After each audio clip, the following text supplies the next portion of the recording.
Cool. Hey everyone, my name is Jen Smith. I blog at Saving with Spunk. I'm the co-host of the Frugal Friends podcast, and I'm also a staff writer at The Penny Hoarder. So I am super excited to be talking with you today about how to write and launch a best-selling book on Amazon. For those of you who heard Julie's talk right before this on profiting from a self-published book, you're going to get to know all of the ins and outs in writing and specifically launching your book on Amazon so that you have the best platform to make the most of that profit. And if you didn't hear before, I have a little blue box running around. You can put your business card inside of that, and afterwards I will be giving away a free copy of my best-selling book. So you'll get to see what a best-selling book on Amazon looks like. All right, and a PDF version of these slides is available at savingwithspunk.com/selfpub. It's got details on my talking points if I end up going too fast and you can't take notes. So I have written 2 books that I have self-published. The first was in November of last year. It's called the No Spend Challenge Guide. And then the second was in February of this year. It's called Meal Planning on a Budget. And in the past 10 months, I have made now over $11,000 from just those 2 books. The majority of it is from the No Spend Challenge Guide. I have both an ebook and a paperback version available for both. So that equals, almost $1,100 a month. That's not chump change, and it's mostly from content I repurposed from just my blog. And so this is the No Spend Challenge Guide if you were to find it on Amazon last week. It was currently the #1 bestseller in personal budgeting. It's also a great on Kindle read, so that's something I got from being a bestseller. Amazon selected me for this beta program where they encourage Kindle Unlimited subscribers to get more Kindle Unlimited books. So they selected a few for that, and so I'll tell you how that has benefited me later on. And so this is what it also looks like. Maybe. Sometimes it's what it looks like. Okay, this is what it looks like sometimes when you look at the personal budgeting category. For a little while, I was the #1 bestseller in hoarding, recently beat out by a woman named Marie Kondo. Not mad about it, though. She's got a good book. I read it. I liked it. So why should you write a book? Again, if you were at Julie's talk earlier, you probably already want to write one. If not, passive income is the best. So Amazon takes care of everything. If you write a really good book and put it up there, you're going to make passive income, and that's really what we all want. You'll get credibility in your field if you're trying to become an expert. A lot of warm leads because these people are already buying from you up front, so it is very likely that they're going to buy from you again if they're buying this intro product. And then you'll also be able to repurpose blog and podcast and course content. So Amazon reaches an audience that wouldn't necessarily listen to personal finance blogs and podcasts. So you can use a lot of the same content, a lot of the same topics, and repurpose them into this book. But why would you go self-publishing? A lot of people think traditional is the way to go. If you're going self-publishing, are you really just copping out? Well, no, I don't think that. I don't have negative opinions about traditional publishing. I just didn't want to wait because I had a small audience. Nobody was going to take me seriously, no matter how long my book proposal was. And with self-publishing, you can start with a small audience, a small list. As long as you have something, you can really, it puts you at an advantage to people that are self-publishing with no audience. You have all control over what you publish as well, which not a lot of people can say when they go the traditional route. So if you have something you're really passionate about, and you want to test the market with it to see if other people share that, you can really easily do that with a self-published book. And you never got to track down Amazon for your royalties. You know, they're not a freelance client that you're going to have to hunt down for your money. They pay very consistently. So there are 6 steps to self-publishing that I want to go through. The first is obviously writing your book. There's designing the title and cover, because both you do have to design. Editing and formatting, setting up your Kindle Direct Publishing account, pre-launching, and launching. So the first part is writing your book. That seems to be the most daunting part. It's actually kind of the simplest. So as content creators, we should all be creating content on a regular basis. So whether that's weekly, bi-weekly, we all want to continue writing content. And then you add on trying to write a book, and it just seems overwhelming. So what I did is I broke it down into a series of blog posts over a few months. So I thought of all the topics that I wanted to cover in my book, and then broke those down into smaller blog posts that I could publish. So at the end of the series, I was able to put everything together, just write in some filler, and repurpose that into something that sounds more like a book versus a blog post. So it still allowed me to keep the content on my blog current, and then also motivated me to get the book finished. And you don't have to be an expert to write a book. Writing a book can actually make you an expert because you're going to research yourself into expertise. So a lot of research, and you can be confident that by the end of it, that you can call yourself an expert. And be okay with a crappy rough draft. Done is better than perfect. You'll have an editor, trust me. So once you've finished writing your book, or you're in the middle of it, you're going to want to tell people about it. This will give you a little more accountability to finish it. So you'll want to come up with a really great title and subtitle. So the title and subtitle should really speak to the pain point of your audience. Usually titles that speak to happy points don't sell as well. People buy to fix their pain points. So you'll want to speak to the pain point with your title and subtitle. And you can choose a few different options and put them out to your audience and say, which one would you buy? Which one sounds the best? Because you'll get that extra accountability from your tribe, and you'll find out what they want to buy, what sounds best to them, because that's probably what's going to sound best to strangers. So have them vote on it. That's a really good way. And for your cover, get a designer. Don't do it yourself. Don't go to Fiverr. 100 covers has covers for $100. 99 designs is $300 or $400. Really, really dedicate yourself to putting money towards your cover, because we do judge books by their covers. So when I was workshopping my cover, I had a few different selections, and I put it up on my Instagram, because that's where most of my audience is, in a carousel. So this was just the first one, and then they could swipe through to see the selections. And then they put, I had a 1, 2, and 3 on each slide, and they voted for which ones they liked. So I wouldn't have more than 3. Looking back on it, I might have just picked 2, because 2 of them were the clear winner, and it was hard to pick between those 2.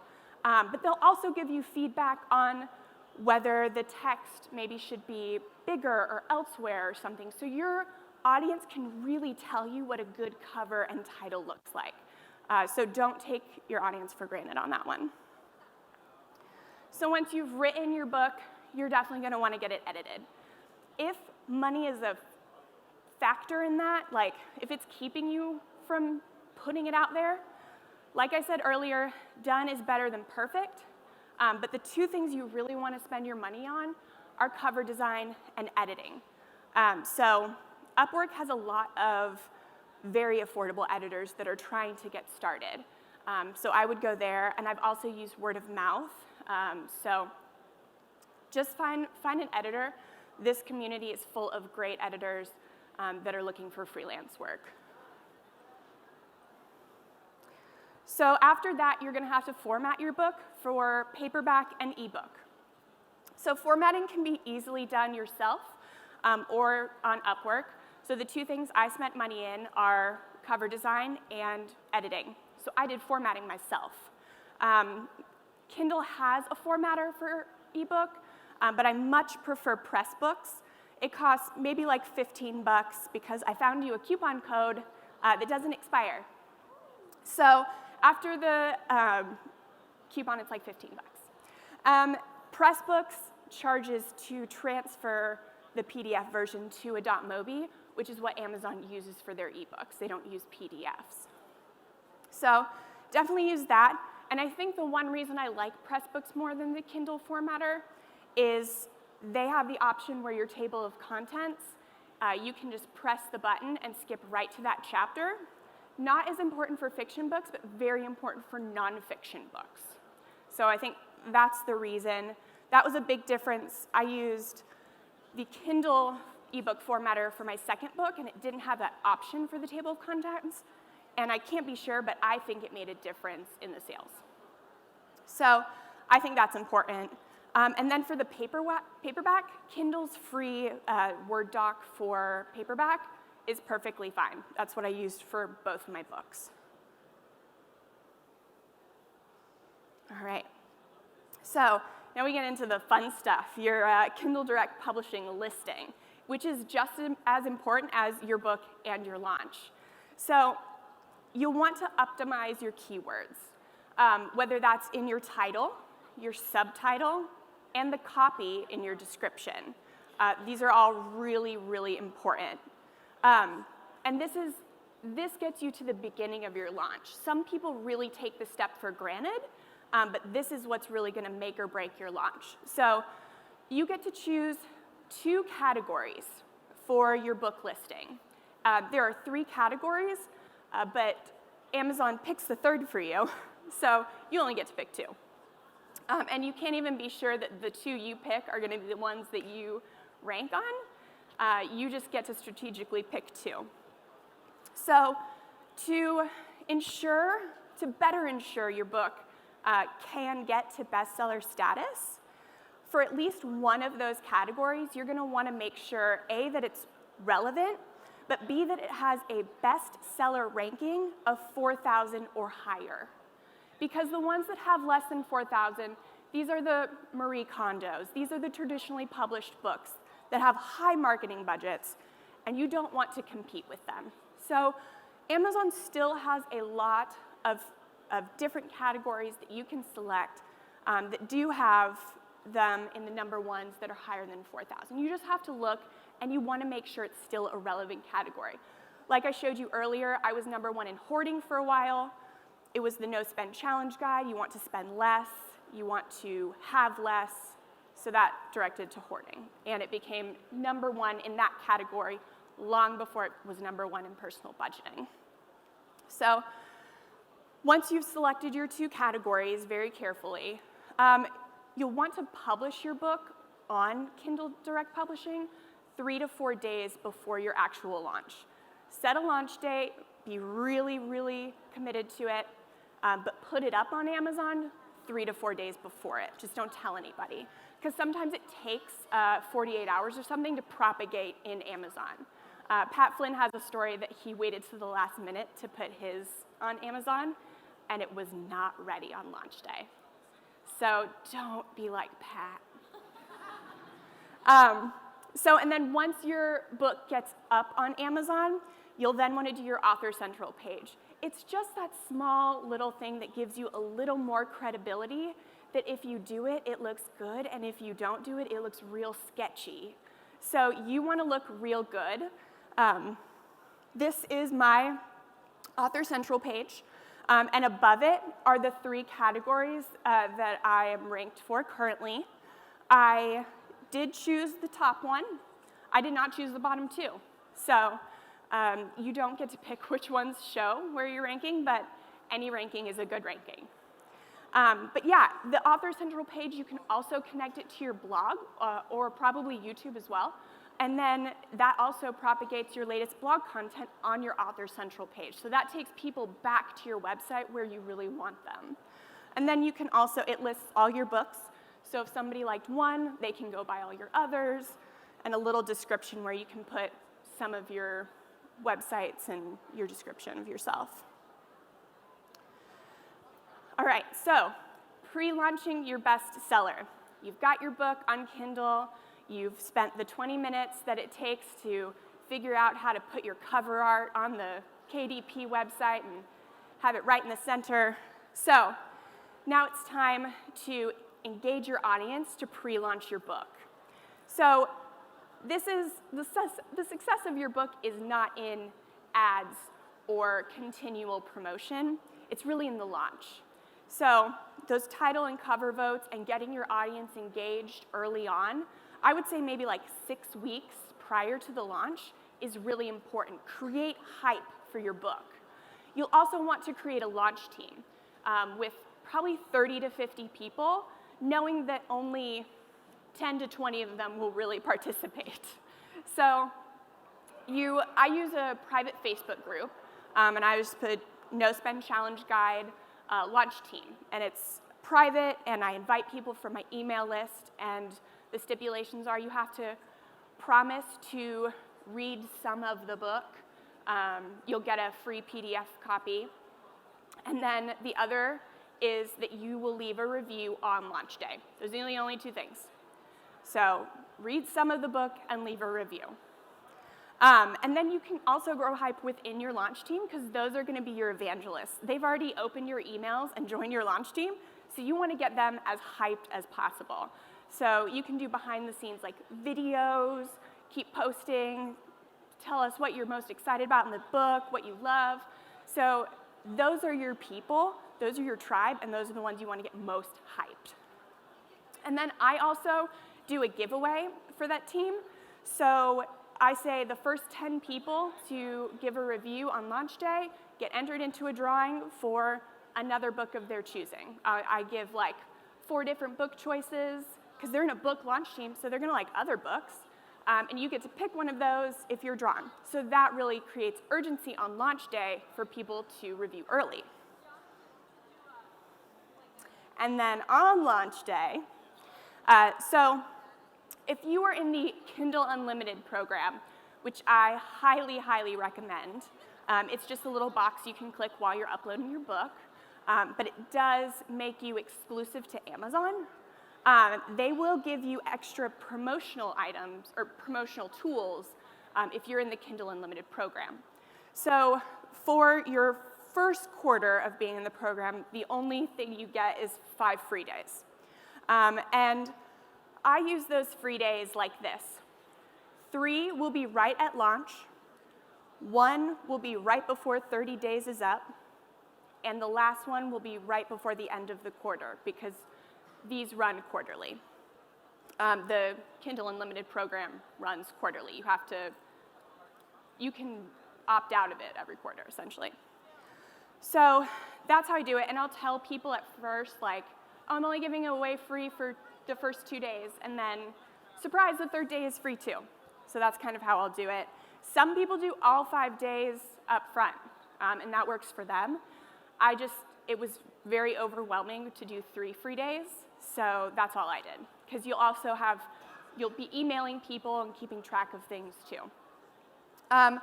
So the reason we want people to review on launch day versus before is that we want these verified purchase reviews. Amazon weighs verified purchase reviews heavier than reviews that they can't verify. So your launch team is going to buy the book on launch day for free and make sure they know that it's not, you have to pick the buy now button and not the read for free button. Amazon tries to trick you to sign up for Kindle Unlimited, and you don't have to sign up for Kindle Unlimited to get a free book when it's on a free promotion. So let people know that. They will appreciate it, but in the off chance that they do accidentally sign up for Kindle Unlimited, make sure you use your affiliate link because you get a bounty for that. So once they leave their reviews and you've got 10 good reviews on your launch day, you've offered it for free for 3 days, I do a 99-cent week. So I bump it over to that paid book portion because Amazon has a free list and it has a paid list. So when you're doing this to your list, you're going to go to the top of the free charts. And you're going to use that momentum when you flip over to the paid charts to stay up there. So for 1 week, you're going to promote for 99 cents. And I will do a mailer with BuckBooks. It's about $35, and they'll send out an email.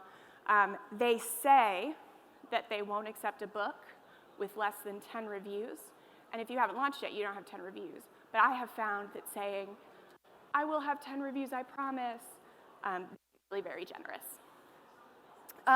So then after that 1 week of being at 99 cents, I bump it up to its regular price of $2.99. You will have seen in my first pictures that my book was at $1.99, and that's because Amazon chose it because it's in a great on Kindle program to put it on sale for the month of September. So that was like an Amazon choice, and it's been working pretty well. So your goal in launching your book is to stay on the hot new releases list. That's that little box up in the right-hand corner with the 3 books, so that anybody searching for personal finance and budgeting stuff, they're going to see your hot new release. But that's only for the first 30 days. So that's why I do another free day right before the end of the 30 days. And so these are some of my reviews from over the past year. You'll see the verified purchase stamp or text next to all of those. That means Amazon is weighting that heavier. So I know that was very short. I'm almost out of time. So here are some resources that you can do some extra research with. So self-publishingschool.com has an amazing $2,000 self-publishing program. But if you don't have $2,000 lying around, you can go to free training, which is at the top of the website, and just watch the webinar, and you'll get a free PDF and audiobook version of his book published, which is fantastic and has all of the same information for free. So yeah, you just have to sit through the webinar and get a lot of emails. But fine trade-off. Kindlepreneur.com has great book marketing information. So you'll just want to read through Dave Chesson's entire catalog. He's great at marketing for self-published. And then podcasts, Authority Self-Publishing is from S.J. Scott, who is making hundreds of thousands, probably millions, I don't know, in self-publishing. It's not updated, but it has a lot of good old information. Self-Publishing School is from Chandler Bolt, and then the Book Marketing Show is from Dave Chesson. All really good information if you're more of a podcast geek. And then that is my name and email on the bottom. So these books are super small, and you can see that. They are about 99 pages. So you don't have to release a super epic book. Not everybody wants that. And that's another good thing. Audiobooks are really good to have. I do not have audiobooks with mine because they are so small. But if you have a longer book, I definitely recommend doing an audio version because those are very high converting. I did not take the $2,000 course. I used the book. That's what I did. So I did the same exact thing that I am suggesting. It was a different book at the time I did it, but I looked through both, and they're the same information. So how long did it take from I want to write a book to I'm done and published and launched? So I started this about last summer. So it was maybe July, and I launched in November. And I did the next one a lot quicker. But so I took 4 months. I could have done it faster, but 4 months was good for me. It was my first time. Amazon does let you use your affiliate link to sell your book. Every place I put my book link is my affiliate link. You cannot use any affiliate links inside of books. That is a no-no. And obviously not in emails. No Amazon affiliate links in emails, but everywhere else, yes. What do I do now to promote it? Absolutely, barely anything. So after your first quarter, you can get the choice of either doing 5 free days again, or you can do what they call Kindle countdown deals, where they'll start at 99 cents, go up to $1.99, $2.99. I start my books at $2.99, and then when the No Spend Challenge Guide started going really well, I upped it to $3.99. So I will do one of those every quarter, usually at the end of the quarter, and then now Amazon markets my book for me because it's selling well, and that was because I had a really strong launch.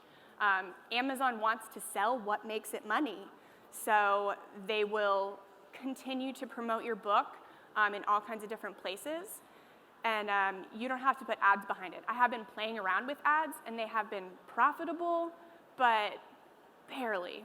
So, and I say writing more books is more profitable than learning more ads.